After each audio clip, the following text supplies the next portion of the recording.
Hello everybody, అందరికీ నమస్కారం. ఇప్పటి నుంచి మనం చేసే ఈ హెల్త్ సిరీస్ మీకు చాలా ఇన్ఫర్మేటివ్గా ఉంటాయి అండ్ చాలా హెల్ప్ఫుల్గా కూడా ఉంటాయి. If you follow each and every point of what we talk in the interview, because మీ అందరికీ ఉపయోగపడే సబ్జెక్ట్స్ గురించే మాట్లాడదాం. ఇన్ఫర్మేటివ్గా చాలా చాలా చాలా ఎడ్యుకేటివ్గా ఈ వీడియోస్ చేయాలి, అందరికీ ఉపయోగపడాలి అనే ఒక ఉద్దేశంతో స్టార్ట్ చేస్తున్నటువంటి ఈ సిరీస్లో నేను మీ అందరికీ ఇంట్రడ్యూస్ చేయబోతున్న డాక్టరు మరీ ముఖ్యంగా మా విజయవాడ వాళ్ళందరికీ చాలా అంటే చాలా చాలా చాలా బాగా తెలుసు. ఇన్ఫ్యాక్ట్ హీఈస్ నోన్ 2 తెలుగు రాష్ట్రాలలో దేశవ్యాప్తంగా తెలిసినప్పటికీ కూడా కొంచెం మా విజయవాడ ఆయన అని చెప్పి ఆ ప్రౌడ్ మూమెంట్ మాకుంటూ ఉంటుంది కదా, మాకు అనిపిస్తుంది కదా. So we will take the pride. And bariatric సర్జన్గా, సక్సెస్ఫుల్ బేరియాట్రిక్ సర్జన్గా చాలా థౌజండ్స్ ఆఫ్ మేబీ ఇంకా అంతకంటే ఎక్కువైనా సార్ థౌజండ్స్ ఆఫ్ ఆపరేషన్స్ సక్సెస్ఫుల్గా నిర్వహించిన డాక్టర్ గారు is actually a gastroenterologist and a surgeon. కాబట్టి 2 సబ్జెక్ట్స్ని కంబైన్ చేస్తూ మీ అందరికీ ఉపయోగపడేటువంటి వీడియోస్ చేయడమే ఈ సిరీస్ యొక్క లక్ష్యం. So without any delay, let me take the privilege in introducing to you all the celebrity doctor అనే చెప్పాలి, ఎందుకంటే ఆయన వీడియోస్ కూడా యూట్యూబ్లో ఫాలో అయ్యే వాళ్ళు బోలెడు మంది ఉంటారు.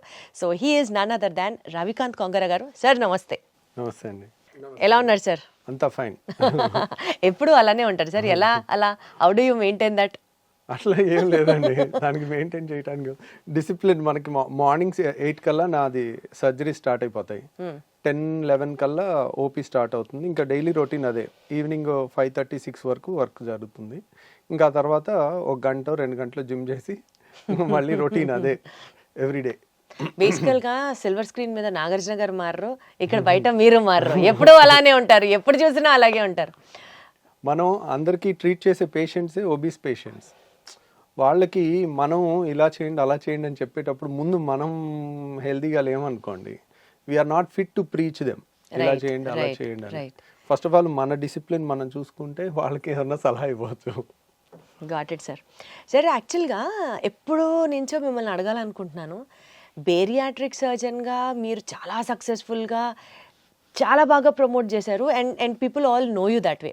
కాకపోతే యువర్ యాక్చువల్ క్వాలిఫికేషన్ బీయింగ్ మీరు ఒక గ్యాస్ట్రోఎంట్రాలజిస్ట్ అండ్ సర్జన్.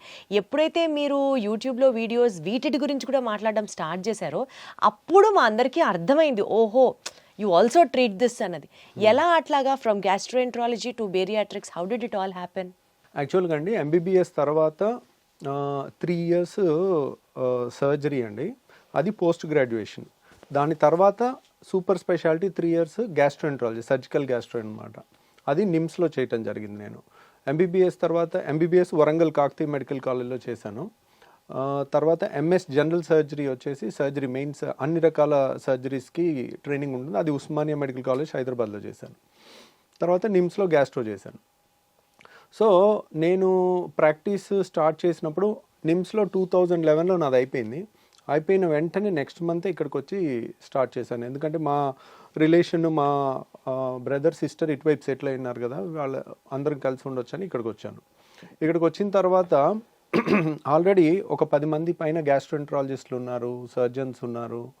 సో ఒకప్పుడు ఇప్పుడు నేను కొత్తగా వస్తే నా దగ్గరికి ఎవరినైనా పేషెంట్ నమ్మి ఎలా పంపిస్తారు? ఇప్పుడే పాస్ అవుట్ అయ్యి వచ్చాం, వీడు ఎలా చేస్తాడో ఏం చేస్తాడో ఎప్పటి నుంచో ఉన్న డాక్టర్స్ ఉంటారు కదా. ఇప్పుడు ఒక గాల్ బ్లాడర్ ఆపరేషన్, పసరసంచిలో రాళ్ళకు ఆపరేషన్ చేయాలన్నా, అపెండిక్స్ ఆపరేషన్ చేయాలన్నా, పొట్టకు సంబంధించిన ఎండోస్కోపీ చేయాలన్నా, ఏదైనా కొత్తగా మనం వచ్చినప్పుడు మనం ఎవరికి తెలియదు. యాక్చువల్గా నేను చదువుకుందేమో వరంగల్ అండ్ హైదరాబాద్. ఒక 15 ఏళ్ళు మొత్తం నేను పుట్టింది పెరిగింది అంతా కూడా తెలంగాణలోనే, సెటిల్ అయింది ఇటు. కాబట్టి నాకు ఇటువైపు ఎక్కువ పరిచయాలు లేవు. మా ఫ్రెండ్స్ ఇప్పుడు హైదరాబాద్లో ఏ హాస్పిటల్కి వెళ్ళినా నా జూనియర్స్ కానీ సీనియర్స్ కానీ ఉంటారు. ఏ హాస్పిటల్కి వెళ్ళినా హలో హాయ్ అని పలకరించే ఫ్రెండ్స్ ఉంటారు. ఇక్కడ ఎవరు లేరు. అట్లా నాకు రిఫరల్స్ వచ్చేవి కావు. అంటే పలానా కండిషన్కి ఈయన క్వాలిఫైడ్ డాక్టరు, బెటర్ డాక్టర్ అనేది కొత్తగా వచ్చిన వాళ్ళకి ఎవరు ఉండరు. కాబట్టి నా దగ్గరికి రెగ్యులర్ గ్యాస్ట్రో ప్రాక్టీస్ ఏది వచ్చేది కాదు. ఓకే.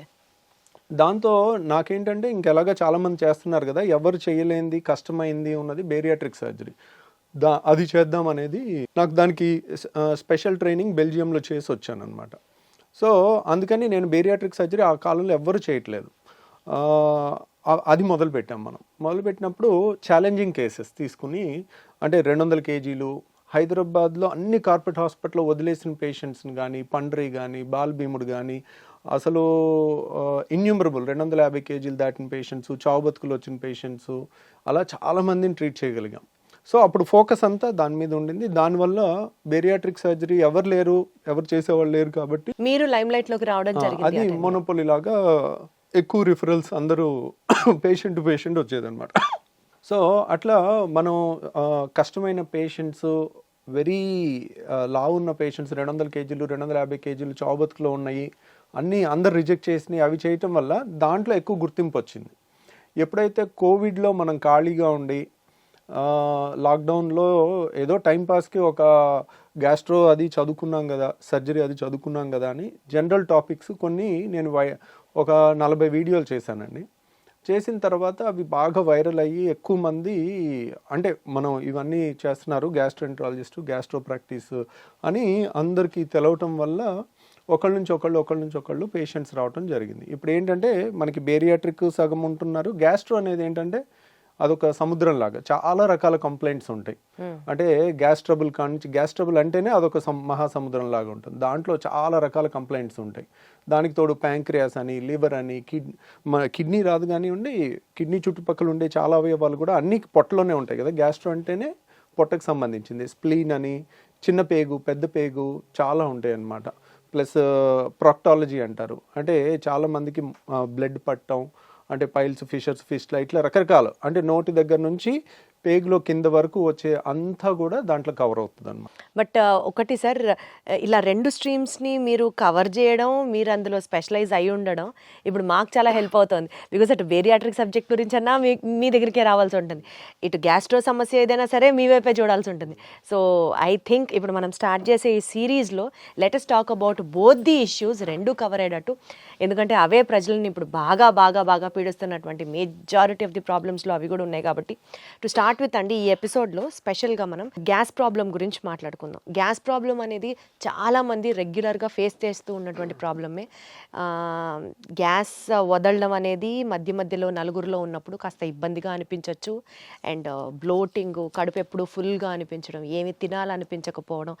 సో మేబీ ఇవాల్టి రేపటి మనకున్న స్ట్రెస్డ్ లైఫ్ స్టైల్ ఒక మేజర్ రోల్ ప్లే చేస్తున్నా సరే, గ్యాస్ ప్రాబ్లమ్ని కనుక సరిగ్గా ట్రీట్ చేయకపోతే చాలా కాంప్లికేషన్స్ కూడా వస్తాయని విన్నాము. So you have to tell us అసలు గ్యాస్ ప్రాబ్లం అంటే ఏంటి సార్, ఎన్ని రకాలు ఉంటాయి, and how do we overcome this? So గ్యాస్ట్రోఎంట్రాలజిస్ట్కి అంతా గ్యాస్ మయంలాగే ఉంటుందండి. రోజు ఉదయం నుంచి సాయంత్రం వరకు పేషెంట్స్ అందరూ గ్యాస్ గ్యాస్ గ్యాస్ అని వస్తారు. యాక్చువల్గా గ్యాస్ అనేది ఏమి ఉండదండి. యాక్చువల్గా టెక్స్ట్ బుక్లో సార్ నాకు గ్యాస్ ట్రబుల్ ఉందని అంటారు. గ్యాస్ ట్రబుల్ అనే వర్డ్ ఎక్కడ పుస్తకాల్లో ఉండదు. There is no term, no disease like gas trouble. Okay, gas trouble అంటే ఒక్కొక్కరికి ఒక్కొక్కటి. ఇప్పుడు కొంతమందికి తేపులు ఎక్కువ వస్తే దాన్ని గ్యాస్ ట్రబుల్ అంటారు. కొంతమంది పట్టుభ్రమంగా ఉంటే గ్యాస్ ట్రబుల్ అంటారు. కొంతమందికి గ్యాస్ కింద నుంచి ఎక్కువ వస్తే దాన్ని గ్యాస్ ట్రబుల్ అనుకుంటారు. కొంతమంది కడుపు నొప్పి వస్తే గ్యాస్ అనుకుంటారు. కొంతమంది ఛాతీలో మంటలాగా ఉంటే గ్యాస్ ట్రబుల్ అనుకుంటారు. రకరకాలుగా. సో కొంతమందికి ఊరికే విరోచనాలు, ఇర్రెగ్యులర్గా బౌల్ మూమెంట్స్ వస్తే ఏదో గ్యాస్ ఉందని అంటుంటారు. బ్లోటింగ్ అంటారు, ఉబ్బరం అంటారు, ఇట్లా రకరకాల. ఇది పలానా ఒక జబ్బు కింద కాదని, it's a non specific patient తయారు చేసిన జబ్బు అనమాట. దాన్ని వాళ్ళు గ్యాస్ అంటే వాళ్ళు చెప్పే కంప్లైంట్స్ అన్నీ నిశితంగా పరిశీలించి, ఓహో వీళ్ళకి ఈ ప్రాబ్లం ఉంది, ఓకే వీళ్ళకి గాల్ బ్లాడర్లో రాయి ఉన్నా కానీ గ్యాస్ ట్రబుల్ లాగా వస్తుంది. అంటే వాళ్ళు ఏంటంటే నూనె వస్తువులు తినలేరు. నూనె వస్తువులు తినగానే కడుపులో ఇబ్బంది అవుతుంది. అన్నం తిన్న తర్వాత కానీ, నూనె వస్తువులు తిన్నప్పుడు కానీ, నూనె వస్తువులు లేకపోతే అట్లా. ఈ కంప్లైంట్ ఉంటే ఒక్క గాల్ బ్లాడర్ దాంట్లోనే నూనె వస్తువులు తినలేనిది వస్తుంది, ఇంకా దేంట్లో రాదనమాట. అట్లా వాళ్ళు చెప్పే కంప్లైంట్లో మన క్లూస్ దొరుకుతూ ఉంటాయి. ఇప్పుడు కడుపులో మధ్యలో నొప్పి వచ్చి వీపులోకి పాకుతుంది అనుకోండి, అది ప్యాంక్రియాస్ నొప్పి. ప్యాంక్రియాస్ నొప్పి ఒక్కటే వీపులోకి పాకుతుంది. పసర సంచిది ఎప్పుడు రైట్ సైడ్ వస్తుంది, రైట్ సైడ్ వచ్చి కుడి భుజానికి వెళ్తుంది అనమాట. సో ఇంకా ఎసిడిటీ ప్రాబ్లం, రిఫ్లెక్స్ అనుకోండి, బొడ్డు పైన వచ్చి ఎడమ వైపు ఛాతీలో వస్తుంది.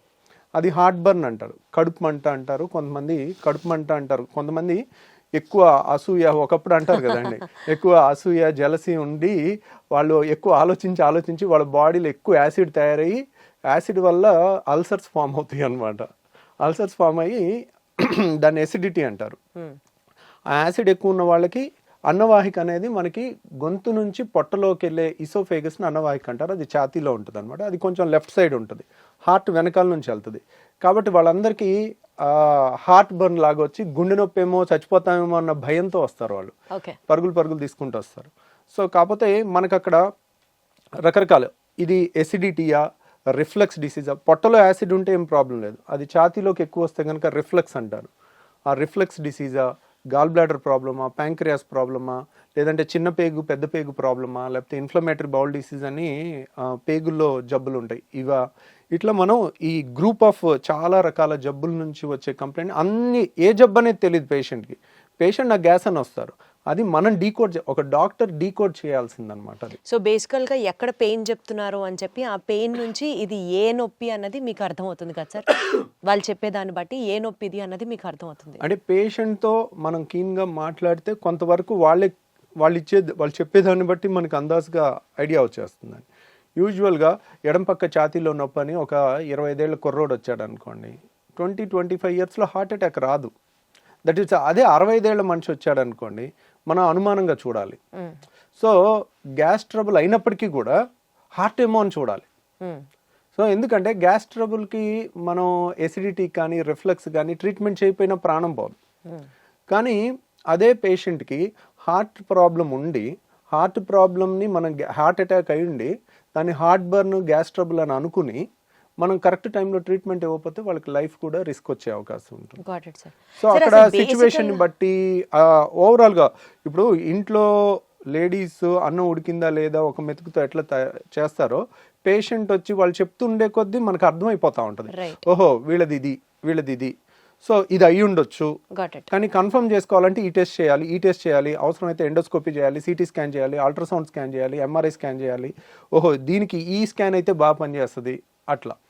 సార్ ఇప్పుడు ఏ నొప్పి అయినా సరే అది గ్యాస్ అని పేషెంట్ ఏదైతే చెప్తారో మీ దగ్గరికి వచ్చినప్పుడు దానికి మేజర్గా మనం చూడాల్సినటువంటి కారణాలు ఏంటి? ఇప్పుడు ఒకప్పుడు మా చిన్నప్పుడు ఇంత మరి అవేర్నెస్ లేకపోవటం వలన అప్పుడు కూడా ఉన్నదో మనకు తెలియదు, కానీ ఇప్పుడైతే చాలా ఎక్కువ పేషెంట్స్ అయితే ఉంటున్నారండి. దానికి కారణం ఏంటంటే ఒకప్పుడు ఉన్న ఫుడ్ హ్యాబిట్స్, ఇప్పుడున్న ఫుడ్ హ్యాబిట్స్, ఇప్పుడు అంతా జంక్ ఫుడ్, బయట ఫుడ్. ఒకప్పుడు మనకి ఇంట్లో ఏది వండితే అదే తినేవాళ్ళం, ఇప్పుడు బయట ఫుడ్స్ చాలా చాలా చాలా ఎక్కువైపోయినాయి. ఇప్పుడు మన ఇంట్లో కూడా 2-3 పిల్లలు ఉంటే ఒక్కొక్కళ్ళు ఒక్కొక్క రెస్టారెంట్ని ఒక్కొక్క ఐటమ్ ఆర్డర్ పెట్టే పరిస్థితి ఉంది. ప్రతి ఇంట్లో కూడా ఇది ఉంది, ఇది ఎవరు ఇల్లు ఎక్సెప్షన్లా లేదు. తర్వాత డే బై డే అగ్రికల్చర్లో కూడా ప్రాఫిట్ ఓరియంటెడ్గా మనకి ఏమేమి పెస్టిసైడ్స్ కొడుతున్నారు, ఎంత మోతాదులో కొడుతున్నారు, దాని రెగ్యులేషన్ అనేది అంత ప్రాపర్గా లేదు. దానివల్ల వస్తుందా, దీనివల్ల వస్తుందా, ఇవన్నీ కూడా మోస్ట్ లైక్లీ ఇవన్నీ కారణాలు అయి ఉండొచ్చు. ఈ కారణాన్ని క్లియర్ కట్గా ఎస్టాబ్లిష్ చేయాలంటే చాలా పెద్ద రీసెర్చ్ చేయాలండి. అది గవర్నమెంట్ ఇనిషియేటివ్గా తీసుకుని పెద్ద స్టడీ, లక్షల మంది పేషెంట్ని స్టడీ చేయటం అనేది అంత ఈజీ కాదు. వాళ్ళు తీసుకున్న ప్రతి మోతాదులో ఏ పెస్టిసైడ్ ఎంత ఉంది అని టెస్ట్ చేయాలన్నా కానీ ఒక్కొక్క టెస్ట్కి మనకి 1000 ఖర్చు అవుతుంటుంది అనమాట. అవన్నీ ప్రూవ్ చేయాలంటే ఇట్స్ ఏ పబ్లిక్ ఇనిషియేటివ్. ప్రైవేట్గా ఒక డాక్టర్ కానీ ఒక ఇండివిజువల్ కానీ చేయగలిగింది కాదనమాట. ఇప్పుడు మన అమెరికాలో అయితే అలా నేషనల్ ఇన్స్టిట్యూట్ ఆఫ్ హెల్త్ అని ఉంటుంది, వాళ్ళు స్పాన్సర్ చేస్తారు, $1 మిలియన్ అట్లా రీసెర్చ్కి ఇస్తారు అనమాట. మన దగ్గర కూడా కొన్ని ఉన్నాయి, ICMR అని. అట్లా రీసెర్చ్ చేస్తే గానీ మనకి ఎందువల్ల అనేది ఈ గ్యాస్ ప్రాబ్లం వస్తుంది అన్నది తెలియదు. అంటే ఇదే కారణాలు, ఇదివరకు లేని ఇప్పుడు వచ్చినాయి కదండి. ఇప్పుడు ఇదివరకు ఇంత ఒబిసిటీ లేదు, ఇప్పుడు ఎందుకు వచ్చింది అంటే, ఇప్పుడు ఇదివరకు 2 వీలర్స్ ఎన్ని ఉన్నాయి, ఇప్పుడు ఎన్ని ఉన్నాయి. నా స్కూల్కి నేను నడుచుకుంటూ వెళ్ళేవాడిని, ఇప్పుడు మా పిల్లలు కార్లో దిగి కార్లో వెళ్తున్నారు. సో ఇప్పుడు ఎన్ని 2 వీలర్స్ ఉన్నాయి, అప్పుడు ఎన్ని లక్షలు ఉన్నాయి, ఇప్పుడు ఎన్ని కోట్లు ఉన్నాయి. రైట్. సో ఎన్ని లిఫ్ట్లు ఉన్నాయి, అప్పుడు మారుతున్న లైఫ్ స్టైల్ దీనికి మెయిన్ కారణం అన్నట్టుగా అర్థం చేసుకోవాలి మనం. అటు ఒబిసిటీకైనా, పెరుగుతున్న గ్యాస్ సమస్యలకైనా, పెరుగుతున్న క్యాన్సర్లకైనా కూడా మోస్ట్లీ మన పర్యావరణం మారటం కానీ అన్నీ కూడా కారణం అనమాట. సరే ఇప్పుడు ఈ గ్యాస్ ట్రబుల్కి అయితే మనం ఇట్లా జనరలైజ్డ్గా మాట్లాడుకుంటున్నాం. ప్రత్యేకంగా ఇందాక మీరు ఒక మాట అన్నారు, యాసిడ్ రిఫ్లెక్స్ అని. అంటే పొట్టలో ఉండాల్సిన యాసిడ్ పైకి తంతు ఉంటే అది యాసిడ్ రిఫ్లెక్స్ అని. అది కూడా ఎక్కువగా వింటున్నాం, అది కూడా ఒకలాంటి గ్యాస్ ప్రాబ్లమే అంటారా? దాని గురించి ఏమైనా డీటెయిల్గా మాట్లాడుకుందాం. అంటే చాలామందికి అండి ఎసిడిటీ అంటే 2 రకాలు. ఒకటి పొట్టలో యాసిడ్ ఎక్కువ తయారవటం, టెన్షను, ఇర్రెగ్యులర్ ఫుడ్ హ్యాబిట్స్, ఆలోచన ఎక్కువ ఉండటం, సో పని ఒత్తిడి ఎక్కువ ఉండటం వల్ల బాడీలో యాసిడ్ ఎక్కువ తయారవుతుంది. ఎప్పుడైతే యాసిడ్ ఎక్కువ తయారవుతుందో మనకి కడుపులో మంట వస్తుంది, వాళ్ళకి బొడ్డు పై భాగంలో మంటలాగా వస్తుంది. సో ఆ మంట అనేది ఎప్పుడైతే పొట్టలో పై భాగంలో మంట వస్తుందో అది ఒక రకమైన ఎసిడిటీ. దానికి సింపుల్గా యాసిడ్ తగ్గించే యాంటాసిడ్ మందులు కానీ, కొత్తగా వచ్చిన పీపీఐస్ కానీ, అంటే ప్యాంటోప్రజోల్, రాబిప్రజోల్, ఒమిప్రజోల్, ఇసోమిప్రజోల్ అంటే రకరకాల ఏది వేసినా కానీ చాలా రిలీఫ్ వచ్చేస్తుంది. తర్వాత రెండోది ఏంటంటే మనకి డైలీ మన నోట్లో ఉమ్ము ఉంటుంది, దాని pH 7.4 ఉంటుంది. మన స్టమక్లో హైడ్రోక్లోరిక్ యాసిడ్ ఉంటుంది, అది కాన్సన్ట్రేటెడ్గానే ఉంటుంది. అంటే దాని pH వచ్చేసి 2 ఉంటుంది, లెస్ దాన్ 2, 1.5 to 2, అంటే వెరీ ఎసిడిక్ ఎన్వైర్న్మెంట్. ఎందుకు మన ఫుడ్ను అంతా డైజెస్ట్ చేయడానికి కానీ, అది ఆ యాసిడ్ ఎన్వైర్న్మెంట్ వచ్చిన క్రిముల్ని, అనవసరమైన క్రిముల్ని చంపడానికి కానీ అదొక ప్రొటెక్టివ్ మెకానిజం, డైజెషన్కి కానీ హెల్ప్ అవుతుంది అనమాట. సో ఈ యాసిడ్ అనేది పొట్టలో ఉండటం సహజ గుణం. కాబట్టి పొట్టలో ఎంత యాసిడ్ ఉన్నా మనకి ఇబ్బంది అయ్యదు. ఎందుకంటే పొట్ట గోడలో స్టమక్ వాల్లో యాసిడ్ని తట్టుకునే శక్తి ఉన్న వాళ్ళని ఆల్రెడీ మన బాడీ తయారు చేసుకుంది. ఇప్పుడు చూడండి, మన అరికాళ్ళు అనేది మందంగా ఉంటాయి. అరికాళ్ళ మీద నడిచినా మనకి అవి మందంగా ఉండటం వల్ల అది అడాప్ట్ అయి ఉంటుంది అనమాట, మనకి ఏ ఇబ్బంది ఉండదు. అంతే బరువు మన చేతి మీద, కాలు మీద, వేరే చర్మం మీద పెడితే ఆ చర్మం ఊడిపోద్ది. ఎందుకు? ఇట్ ఈస్ నాట్, దానికి తయారవ్వలేదు, నడవటానికి అరికాలు తయారైంది. అలాగే యాసిడ్ని తట్టుకోవటానికి మన స్టమక్ వాల్ తయారైంది అనమాట. జీర్ణాశయం యొక్క ఎక్కడైతే యాసిడ్ ఉంటుందో ఆ లోపల పొర యాసిడ్ని తట్టుకునే విధంగా తయారైంది. కానీ మన అన్నవాహిక, ఇసోఫేగస్, ఇక్కడ నుంచి ఇక్కడ వరకు ఉన్న ఇసోఫేగస్ మాత్రం అది యాసిడ్కి తట్టుకునేటట్టు తయారవ్వలేదు.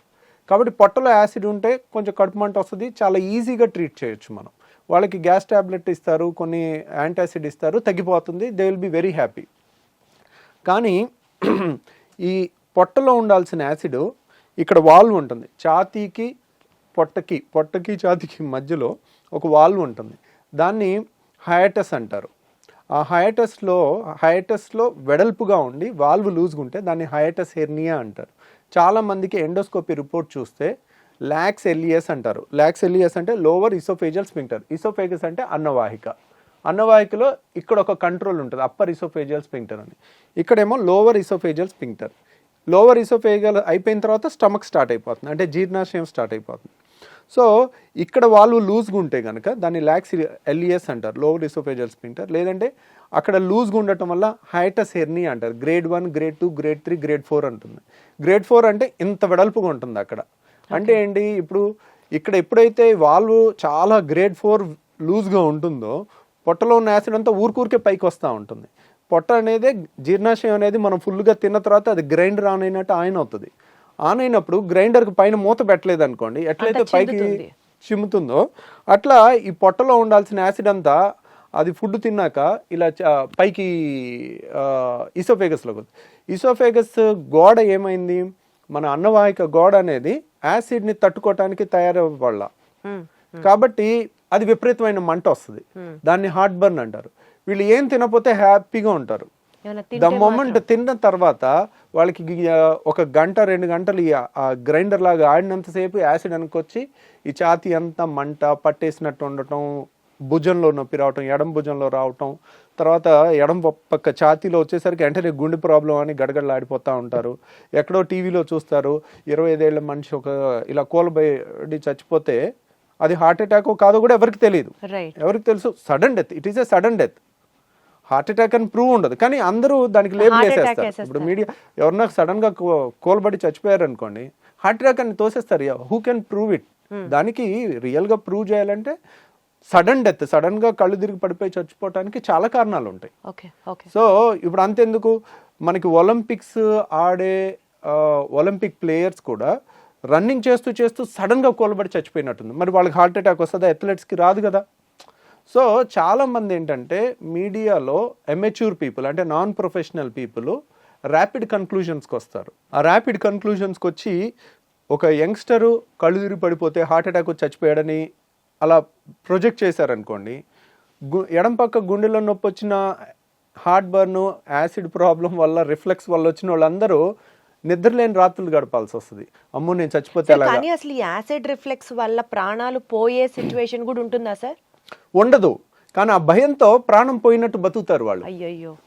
సో ఎప్పుడైతే ఎక్కడో టీవీలో ఒకటి చూసి సడన్గా యంగ్స్టర్స్లో కూడా హార్ట్ అటాక్స్ పెరిగిపోయినాయి అని మీడియాలో వచ్చింది అనుకోండి, అమ్మో ఎడం పక్క నొప్పి వస్తుంది, నాకు గుండె నొప్పి ఏమో, నేను అలా చచ్చిపోతానేమో, నా పిల్లలు ఏమైపోతారు, నా భార్య ఏమైపోద్ది, ఇంకా రాత్రి అంతా నిద్రపోకుండా అలా కూర్చుని ఉంటారు వాళ్ళు, బయటికి చెప్పుకోలేరు. కానీ వాళ్ళకి ఏదైనా తింటేనే కదా వచ్చేది ఆ అనీజీనెస్. కానీ వచ్చినప్పుడు కూడా మరి తింటే అంటే ప్రతి పూట తింటారు కదా. ఇప్పుడు కొంతమంది ఇర్రెగ్యులర్ టైమింగ్స్లో, ఈ కాలంలో స్ట్రెస్ లేని జాబ్ ఏది ఉంది, రైట్. కరెక్ట్ టైంకి ఫుడ్ తినే జాబ్ ఏది ఉంది? అందరూ పరుగులు తీస్తా ఉండి రాత్రి 10ంటికి వచ్చి బిర్యానీ తినొచ్చారు అనుకోండి, ఇంకా రాత్రి అర్ధరాత్రి 12ంటికి వాళ్ళకి వస్తుంది కరెక్ట్గా. ఆ టైంలో ఇంకా వాళ్ళు నిద్రపోరు, పాపం ఒకసారి ఇంట్లో వాళ్ళు నిద్రపోనివారు, కొంతమంది సైలెంట్గా సఫర్ అవుతా మరి ఏంటి సార్ దీనికి ప్రాబ్లం? ఆ లూజ్ అయిన వాల్వ్ ని టైట్ చేయొచ్చా? ట్రీట్మెంట్ ఏంటి? ఇంకా వాళ్ళు ఏం తినకుండా ఉండాలి అంటే గ్యాస్ ట్రబుల్లో చాలా మంది ఇలాంటి పేషెంట్స్ ఏంటంటే వీళ్ళకి మందులు ఇచ్చి ఫస్ట్ తగ్గించవచ్చండి. అంటే కంప్లీట్గా తగ్గించకపోయినా కంప్లీట్గా ఒక వాల్వ్ అనేది స్ట్రక్చరల్ డిఫెక్ట్ ఉంటే it has to be rectified. Okay. Acid ఎక్కువ ఉందనుకోండి, యాసిడ్ని తగ్గించవచ్చు. ఇక్కడ యాసిడ్ ఎక్కువ ఉండటం ప్రాబ్లం కాదు, నార్మల్ ఉండాల్సిన యాసిడే ఉంది, కానీ పొట్టలో ఉండాల్సిన ఛాతీలోకి వస్తుంది. రైట్. సో అక్కడ లూజ్గా ఉన్న వాల్వ్ని సో ఏదో విధంగా టైట్ చేసుకోవాలి. ఆ టైట్ చేసుకునే ముందు మనకి కొన్ని జాగ్రత్తలతో తగ్గించవచ్చు. ఆ జాగ్రత్తలు ఏంటంటే రిఫ్లెక్స్ కేర్ అంటారు దాన్ని. దాంట్లో ఏంటంటే ఒకేసారి కడుపు నిండా తినటం అనేది పెట్టుకోకూడదు. కడుపు నిండా తింటే ఏంటంటే ఈ ఛాతీలోకి ఎక్కువ వెనక్కి రావటం అనేది ఎక్కువ ఉంటుంది. ఇప్పుడు 4 ఇడ్లీలు 5 ఇడ్లీలు పడుతున్నాయి అనుకోండి, వాళ్ళు 2 మించి తినకూడదు. ఒకసారి కరెక్ట్గా గంటన్నర ఆగి మళ్ళీ 2 తీసుకోవాలి, మళ్ళీ గంటన్నర 2 గంటలు ఆగి మళ్ళీ 2 తీసుకోవాలి. ఇంకా దానికి నామోషి పడకూడదు, బాక్స్లో పెట్టేసుకోవాలి. ఎక్కడైనా ఒక 5 నిమిషాలు బ్రేక్ తీసుకోవాలి, పనిలో అయినా టక్ తినేసి అట్లా తెలివిగా చేసుకుంటే కనుక ఒకేసారి ఎక్కువ ఫుడ్ లేకపోతే ఎక్కువ వెనక్కి రాదు, ఎక్కువ యాసిడ్ తయారవదు, ఎక్కువ వెనక్కి వాళ్ళకి కూడా అంత అనీజీనెస్ ఉండదు అప్పుడు పాపం. ఉండదు. అది ఒకటి. తర్వాత చాలా మంది చేసేది ఏంటంటే చక్కగా 4 ఇడ్లీలో 5 ఇడ్లీలో లేదంటే 3-4 దోశలో తినేసి గ్లాసు నీళ్లు 2 గ్లాసు నీళ్లు తాగుతారు. తాగితే ఇంకా ఎక్కువ వెనక్కి వచ్చేస్తుంది. ఓకే. సో వీళ్ళు ఎప్పుడు కూడా నీళ్లు తిన్న తర్వాత తాగకూడదు, మనకి నీళ్లు తాగాలి. ఒక 4 గ్లాసులైనా ముందు తాగేసేయండి. నీళ్ళు ఎప్పటికప్పుడు దిగిపోతాయి, నీళ్ళ వల్ల యాసిడ్ ఎక్కువ తయారవదు, వెనక్కి వచ్చినా అంత ఇబ్బంది ఉండదు, అంత ఎక్కువ కూడా రాదు, ఎప్పటికప్పుడు తొందరగా వెళ్ళిపోద్ది నీళ్ళు అనేది. సో నీళ్ళంతా తాగేసిన తర్వాత ఒక 10 నిమిషాల తర్వాత అప్పుడు ఫుడ్ తిన్నారనుకోండి, ఫుడ్ తిన్నాక నీళ్ళు తాగలేదనుకోండి, వెనక్కి వచ్చేది తక్కువ ఉంటుంది, స్టమక్ మొత్తం నిండిపోదు. అంటే ఫుడ్తో సగం నిండిపోయి సగంతో నీళ్ళతో ఉంటే ఆ గ్రైండర్ ఆన్ అవగానే సప్పని పైకి కొట్టేస్తుంది. సో ఇలా రిఫ్లెక్స్ కేర్ అని ప్లస్ యాసిడ్ తగ్గించే టాబ్లెట్స్ కొన్ని వేసుకుంటే కూడా చాలా రిలీఫ్ వస్తుంది వాళ్ళకి. ఓకే. సో ఇలా మందులతో 90% క్యూర్ చేయొచ్చు. వండర్ఫుల్. కానీ ఒక 10% మాత్రం ఇంకా తిరుగుతూనే ఉంటారు. ఒక డాక్టర్ దగ్గరికి వెళ్తారు, మందులు ఇస్తారు, తగ్గదు. ఇంకో డాక్టర్ దగ్గరికి వెళ్తారు, మందులు ఇస్తారు, తగ్గదు. అక్కడ స్ట్రక్చరల్ ప్రాబ్లమ్ని అలా 10% వాళ్ళకి మనం లేటెస్ట్గా ఒక టెస్ట్ వచ్చిందండి, దాన్ని 24 అవర్ pH స్టడీ అంటారు. అంటే 24 గంటలు మనం హాస్పిటల్లో ఉంచి ఒక మెషిన్కి బెల్ట్ దగ్గర పెట్టేస్తాం. బెల్ట్ దగ్గర పెట్టేసి సన్న దారం లాంటిది ముక్కులోంచి స్టమక్ వరకు పంపిస్తే దాని మీద pH సెన్సార్స్ ఉంటాయి. అంటే ఇక్కడ ఎంత pH ఉంది, పొట్టలో ఎంత pH ఉంది అనేది 24 అవర్స్ మనం టెస్ట్ చేయాలి. టెస్ట్ చేస్తే యాసిడ్ ఇక్కడ కూడా ఎక్కువ ఉందని వచ్చినప్పుడు pH ఇక్కడ 2 ఉంటుంది, ఇక్కడ 7 ఉండాలి. ఇక్కడ కూడా 2 ఉందనుకోండి, that indicates reflex disease, acid reflex disease. దాన్ని కన్ఫర్మ్ చేసుకున్న తర్వాత అది ఆ టెస్ట్ పాజిటివ్ వస్తే మాత్రం సర్జరీ చేసుకోవాలి. ఆ టెస్ట్ కొంచెం కాస్ట్ ఎక్కువ ఉంటుంది, 24 గంటలు హాస్పిటల్లో ఉండి చేసుకోవాలి. సో బట్ దాంట్లో కనుక మనకి పాజిటివ్ వచ్చిందంటే కనుక అప్పుడు we can consider reflex surgery. Anti reflex surgery అనేది మనం ఈ వాల్వ్ని టైటన్ చేసుకుంటే వెనక్కి రాకుండా ఉంటుందన్నమాట. ఓకే. ఓకే. సో ఆ సర్జరీ మన దగ్గర ఇక్కడ చేస్తున్నారా సార్? మనం కూడా పర్ఫామ్ చేస్తాం. ఈ యాంటీ రిఫ్లెక్స్ సర్జరీని నిస్సెన్స్ ఫండ్ అప్లికేషన్ అంటారు. దాని పేరు నిస్సెన్స్ అనే సైంటిస్ట్ పేరు పెట్టారనమాట. ఆ ఫండ్ అప్లికేషన్ అంటారు. దానికి ఆల్మోస్ట్ కోత ఉండదు, కుట్టు ఉండదు, చిన్న హోల్ ద్వారా చేస్తాము. ఒక 20 minutes to 30 minutes అయిపోతుంది. ఈరోజు మార్నింగ్ చేస్తే నెక్స్ట్ డే ఈవినింగ్ 95% డిశ్చార్జ్ అయిపోతారు. ఇంకొక 5% నెక్స్ట్ డే డిశ్చార్జ్ అవుతారు. సో ఇది ఎఫెక్టివ్నెస్ ఎంత ఉంటుంది అంటే కనుక ఆల్మోస్ట్ 75% నుంచి 85% వరకు ఉంటుంది. ఒక 25%కి సగం రిలీఫే ఉంటుంది. ఎందుకు దాంట్లో 100%కి 100% గ్యారంటీ చెప్పలేకపోతున్నాం. ఇప్పుడు రాళ్ల సమస్య ఉంది, గాల్ బ్లాడర్ తీసేసాం, 100% క్యూర్, మళ్ళీ జన్మలో వాళ్ళు మన దగ్గరికి రావాల్సిన పని ఉండదు. అది 100% అనే 99% 100% గ్యారంటీగా చెప్పేయచ్చు. అదే రిఫ్లెక్స్ దాంట్లో 70 to 85% అనేది చాలా హై రిజల్ట్ అనమాట. సో ఎందుకనంటే ఇప్పుడు ఏదన్నా తీసేయటం తేలిక. గాల్ బ్లాడర్ తీసేసాం, అయిపోయింది. గర్భసంచి తీసేసాం, అయిపోయింది. చెయ్యి నరికేసాం, నిమిషం పని. సో తీసేయటం తేలిక. మొండి చేయిని ఇలా తయారు చేయలేం. మనిషి ఇంకో 1000 జన్మలు ఎత్తినా కానీ, సైన్స్ ఎంత డెవలప్ అయినా కానీ మొండి చేయిని ఈ మూమెంట్ రాదు. రాయటం కానీ ఈ అద్భుతమైన క్రియేషన్ అనేది జరగదు. ఈ వాల్వ్ కూడా ఒక అద్భుతమైన క్రియేషన్. అది మనకి న్యాచురల్గానే పర్ఫెక్ట్గా ఉండాలి. దాన్ని మనం క్రియేట్ చేస్తున్నప్పుడు మనం ఒక గాడ్ క్రియేట్ చేసిన క్రియేషన్ అంత పర్ఫెక్షన్గా ఎప్పటికీ చేయలేం. 80% క్రియేషన్ అనేది ఇంకా వరల్డ్స్ బెస్ట్ రిజల్ట్ అనమాట.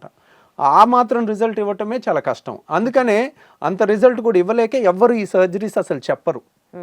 మీరు 10 మంది నా దగ్గరికి సర్జరీ కోసం వస్తారు, వాళ్ళు ఆల్రెడీ 10 మంది గ్యాస్ట్రోఎంట్రాలజిస్ట్ని చూసుంటారు. ఇంకెక్కడ దొరక్క బాధపడి పడి పడి తిరిగి చివరికి ఇక్కడన్నా ఏదన్నా దొరుకుద్దేమో అని వచ్చే వాళ్ళు ఉంటారు. అట్లా వచ్చి తగ్గిన వాళ్ళు చాలామంది ఉన్నారనమాట. మనం ఆల్మోస్ట్ ఇండియాలోనే హైయెస్ట్ సర్జరీస్ చేస్తాం. ఇదేంటంటే టెక్నికల్లీ ఛాలెంజింగ్ అనమాట. మనం కొంచెం ఈ టైట్ ఎక్కువ చేసామనుకోండి వాళ్ళకి ముద్ద దిగదు, పట్టేసుకున్నట్టు ఉంటుంది. మళ్ళీ తక్కువ చేసామనుకోండి వెనక్కి వస్తుంది.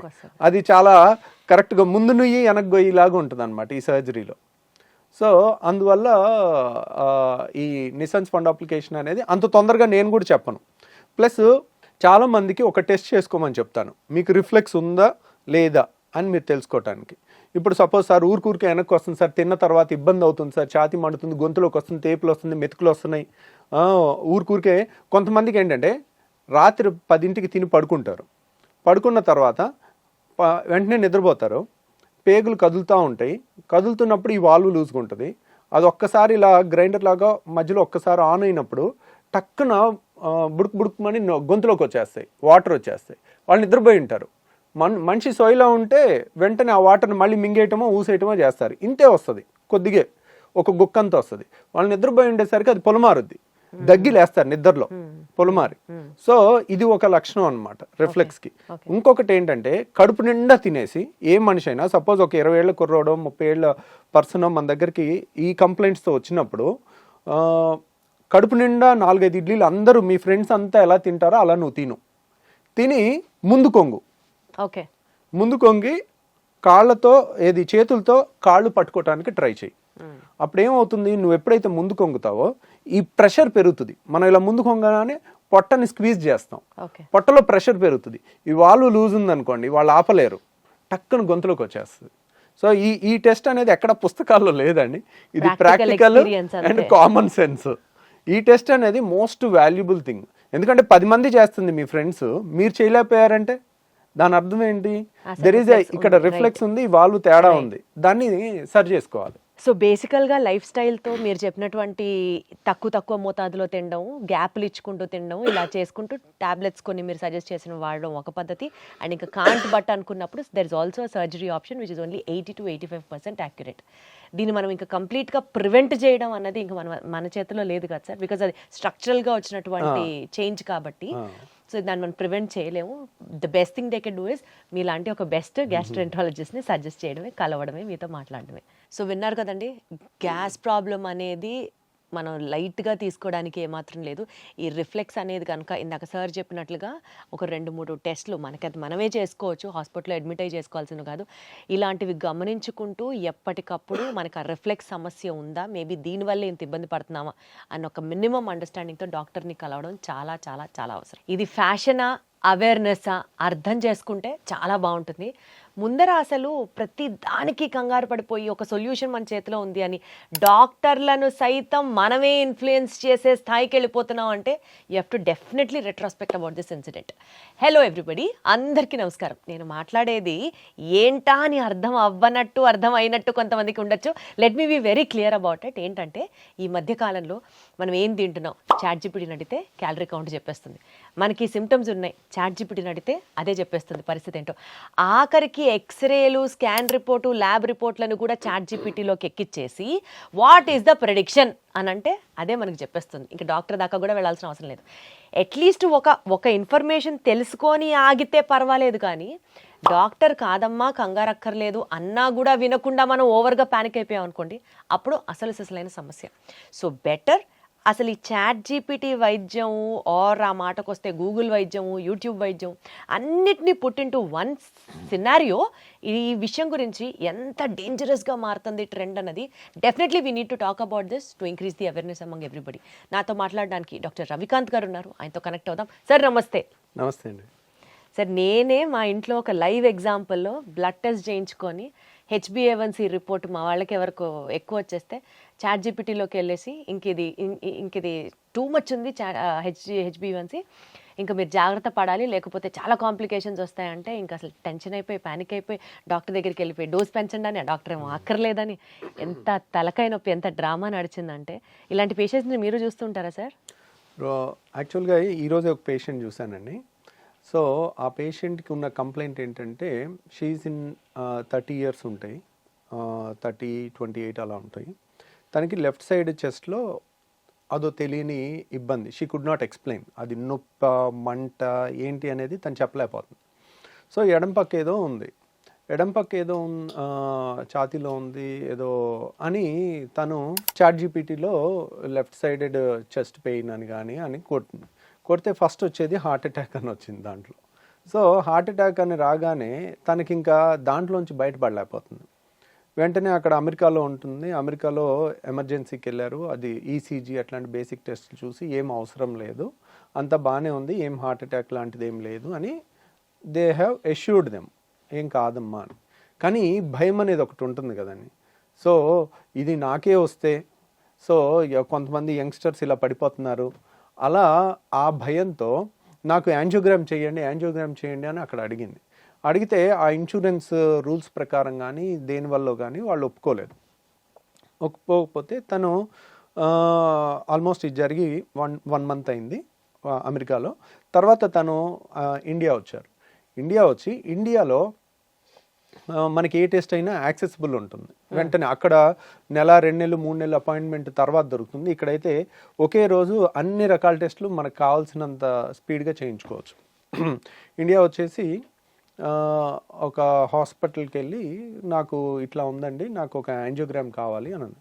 యాంజియోగ్రామ్ అవసరం లేదమ్మా నీకు అని చెప్పినా కానీ లేదండి నాకు కావాలి అంటే, సరే రెగ్యులర్ యాంజియోగ్రామ్ అంటే ఇక్కడ సూది గుచ్చి లోపలికి వేసి చేయాలి కదా, అది రిస్క్ ఎందుకు అనవసరంగా సిటీ యాంజియోగ్రామ్ చేద్దామని సిటీ స్కాన్ యాంజియోగ్రామ్ చేయించారు.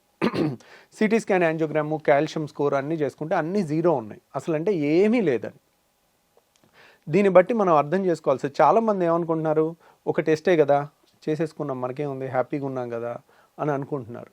అంటే ప్రతి దాన్ని అవసరం లేని టెస్ట్ చేయటం వల్ల ఒక రక్తం ఒక చుక్క లేకపోతే ఇంతో 5 ml ఇస్తే దానివల్ల పెద్ద నష్టమేం లేదు.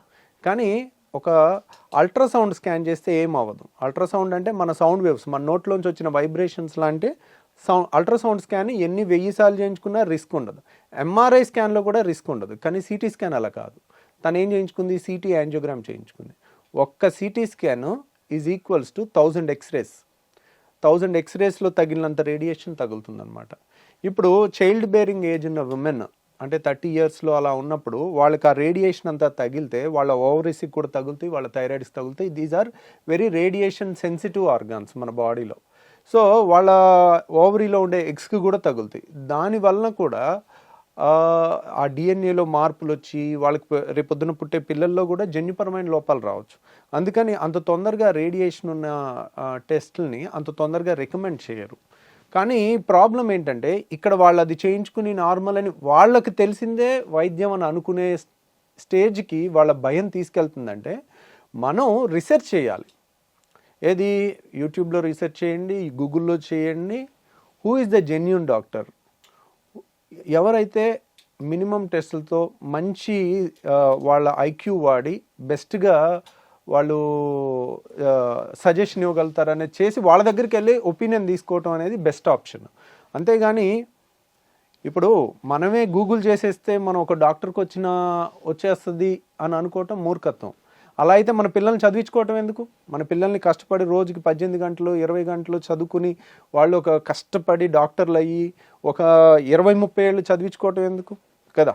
ఇంకా ఆ ప్రాసెస్ అంతా వేస్ట్ కదండి. సో అంత ఈజీగా ఉండదు. అంటే మెడికల్ సైన్స్లో మాస్టరీ అనేది బాగా చదువుకున్న వాళ్ళకే చాలా కష్టం అది. అలాంటిది ఒక సింపుల్ చాట్ జీపీటీలోనో గూగుల్లోనో సెర్చ్ చేసేసి దానివల్ల చాలామంది సైడ్ ఎఫెక్ట్స్, ఇబ్బందులు, మానసిక క్షోభ అనుభవించే వాళ్ళే ఎక్కువ ఉన్నారు. కాబట్టి పునరాలోచించండి. మీరు డాక్టర్స్ని ఎక్కువ టెస్టులు కావాలని వీలైనంత వరకు అడగొద్దు. అవి కూడా కొన్ని రిస్కీ టెస్టులు ఉంటాయి. మీరు మళ్ళీ అడుగుతుంటే అందరికీ ఇలా డీటెయిల్గా ఎక్స్ప్లెయిన్ చేసే టైం ఉండదు. బయట ఇంకో 40 మంది పేషెంట్లు ఉంటారు. మీకు సిటీ స్కాన్లో ఇన్ని రేడియేషన్ ఉంటుంది, ఇంకెందుకు వచ్చిన గొడవలే, తలనొప్పి ఎందుకు, ఇవన్నీ చెప్పే బదులు ఒకటి రాసి ఇచ్చి పడేస్తే పోద్ది కదా అనే స్టేజ్కి తెచ్చుకోకండి. సో ఎందుకంటే మీ ఆరోగ్యం గురించి మీకు లేని బాధ ఇంకో డాక్టర్కైనా ఎందుకు ఉంటుంది? అన్నిసార్లు అందరూ ఎక్స్ప్లెయిన్ చేయరు, చేసిన వినని పరిస్థితిలో కూడా ఉంటున్నారు. అలా వెళ్ళకండి. సో చివరికి తనకి ఎండోస్కోపీ చేస్తే ఎండోస్కోపీలో హైటస్ హెర్నియా ఉండి రిఫ్లెక్స్ డిసీజ్ ఉంది. అంటే పొట్టలో ఉండాల్సిన యాసిడ్ పైకి తంతుంది. దానివల్ల ఇప్పుడు 30 ఏళ్ల వయసులో హార్ట్ అటాక్ రావటం అనేది జరగదు యూజువల్గా. ఇంకా అలా జరిగింది అనుకోండి, రేపొద్దున 10 ఏళ్ల కుర్రోడు నాకు ఛాతీలో నొప్పి వచ్చిందంటే యాంజియోగ్రామ్ చేస్తామా? దేనికన్నా ఒక రేషనల్, ఒక సెన్స్ అనేది ఉండాలి. అదే 65 ఏళ్ల మనిషి, 60 ఏళ్ల మనిషి, లేదంటే 45 ఏళ్ల మనిషి అయి ఉన్నాడు కానీ చైన్ స్మోకర్ అనుకోండి, తనకి హార్ట్ అటాక్ వచ్చే అవకాశం ఉంటుంది. రోజుకి 2 పెట్లు 3 పెట్లు స్మోకింగ్ చేసే వాళ్ళకి ఖచ్చితంగా హార్ట్ అటాక్ వస్తుంది.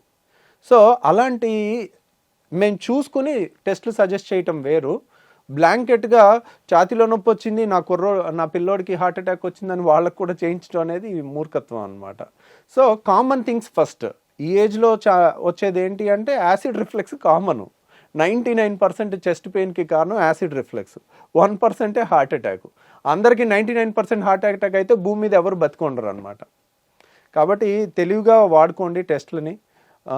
ప్రతిదీ లాజికల్గా ఎక్స్ప్లెయిన్ ఎక్కువసేపు చేయాలని ఎక్స్పెక్ట్ చేయకండి. మీకు కావాలంటే చాలామంది డాక్టర్స్ ఇప్పుడు ఇలాంటి పాడ్కాస్ట్ ద్వారా చేసి మీకు ఏమేమి తెలియాలనేది, దేనికి భయపడాలి, దేనికి భయపడకూడదు, ఏది హార్ట్ పెయిన్, ఏది గ్యాస్ పెయిన్ అనేది కూడా నేను ఒక టేబుల్ లాగా చేసి 8 minutes వీడియో చేశాను. నా పాడ్కాస్ట్లో ఉంది, నా ప్రీవియస్ దాంట్లో.